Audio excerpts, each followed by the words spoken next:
तो hey guys आज कौन है एमती आम पे कलर बार्ड चिकेन तरकारी न खाई फोपाड़ी देले कहूँ शुणु।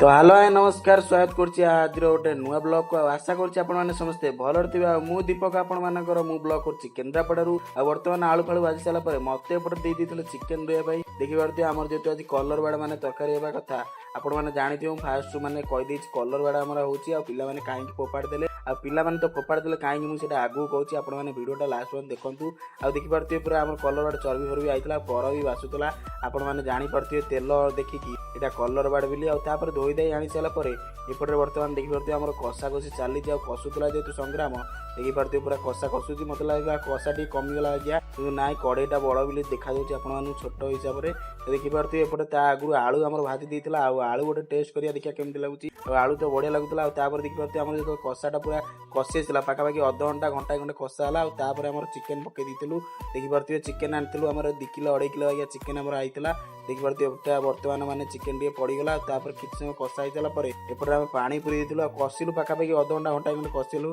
आ चिकेन आम पाखापाखि 2 घंटा 2.5 घंटा पाखापाखि चिकेन होगा जेहतु कलर बाड़ था सीझे गोटे टाइम लगे से देखिए पानी दे सारापर एपटे आम पे देखिए काकुड़ी सलाड भी करदे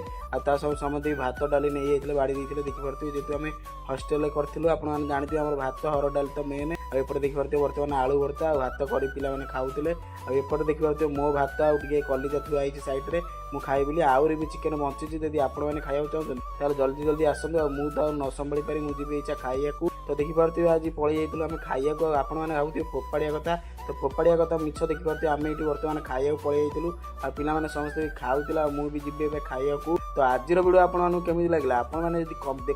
कमेंट जनदेवे इंस्टाग्राम फॉलो करदे। रोचे जय जगन्नाथ।